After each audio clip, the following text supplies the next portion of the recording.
Right. ఒక్కసారి BJP party విషయానికి వద్దాం సార్ మనం.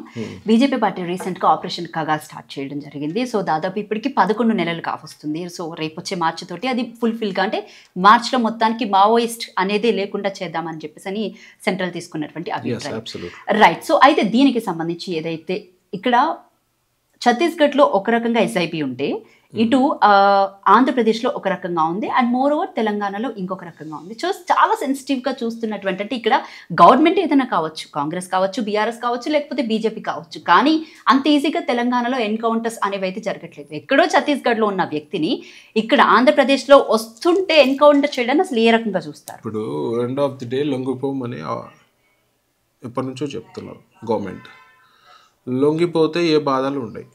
లొంగిపోకుండా నువ్వు భద్రతా దళాలని మట్టు పెట్టాలని, లోకల్ విలేజర్స్ని చంపాలనే ప్రయత్నం చేస్తే డెఫినెట్గా తిప్పికొట్టే ప్రయత్నం చేస్తారు.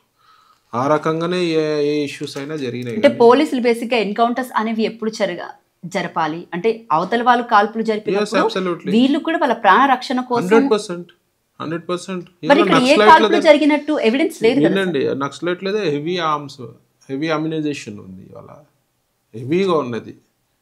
వానికి ఏ దురుద్దేశం లేకపోతే మరి లొంగిపోవచ్చు కదా. లొంగిపోవడానికి వస్తున్న వ్యక్తిని ఇక్కడ ఇప్పుడు ఎంతమంది లొంగిపోయినారు తెలుసా మీకు? టోటల్గా ఇప్పటికీ కొన్ని వందల మంది నక్సలైట్లు లొంగిపోయినారు. అంటే బీజేపీ పార్టీ ఈ ఆపరేషన్ స్టార్ట్ చేసిన దగ్గర నుంచి 80% అయితే సక్సెస్ అయిందని విన్నాను. అబ్సల్యూట్లీ. ఇవాళ నక్సలిజం వల్ల ఎవరికి ఉపయోగం?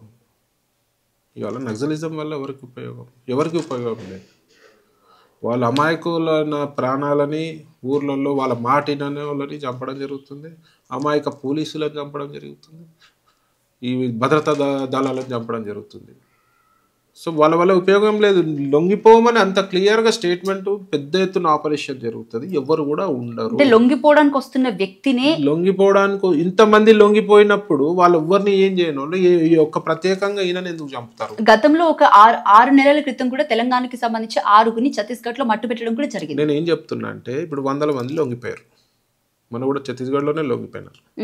లొంగిపోయినప్పుడు అందులో మగవాళ్ళు ఉన్నారు, ఆడవాళ్ళు ఉన్నారు. వాళ్ళని ఎందుకు ఎన్కౌంటర్ చేయలేదు? మరి ఎన్కౌంటర్ చేయాలి అనేది ఒకటి ధోరణి అయితే వాళ్ళని కూడా చంపేయాలి. అంటే వై హిడ్మా బీజేపీ పార్టీకి హిడ్మా అంటే ఎందుకు అంత కోపం?